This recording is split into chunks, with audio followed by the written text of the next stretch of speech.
I think Laura is annoyed by how much I like to clean the kitchen. That's true. Yeah. But what are you annoyed about me? She likes to recycle everything that possibly can. And we're just constantly... I might dig through the trash sometimes. Yeah. Yeah. I met Laura in the spring of 2019. The second time I met her that I realized I wanted to marry her. We started dating a couple months later and got engaged not long after that. I think the Lord just brought us on a sweet journey and just building a relationship, and we have just grown this dependency on each other that I really cherish and love. And I honestly am like, what would I do without Mitchell now? Before I met Mitchell, my plan after I graduated from college was to go straight to North Africa. That's just where I grew up. That's how my worldview was shaped. And then I met Mitchell, and those plans obviously changed. Yep. That is a part of our story too in our relationship, going through that. Like, are you willing to come to North Africa? Because that's where I'm going. So the Lord really worked on both of our hearts in that, me in waiting and Mitchell in his calling. And then once we got married, we were also like, okay, we're ready to go. Let's go. And so then we approached Magnify and we were saying, we would love to go. We want to just be in communication with you guys, open with you guys. This is what we're hoping to do. We hope to go to North Africa and plant churches. And they were like, so what about your training? What education do you have? These types of things. And that's what I went to school for, but Mitchell didn't have as much training.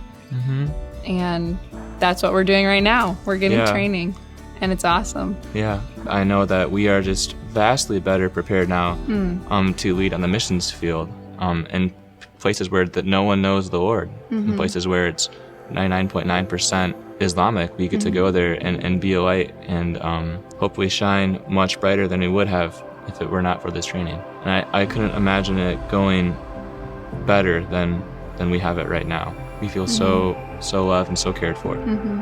We are just so blessed by this community. Everything we have, it's all through Magnify and how the Lord has blessed this church and blessed us.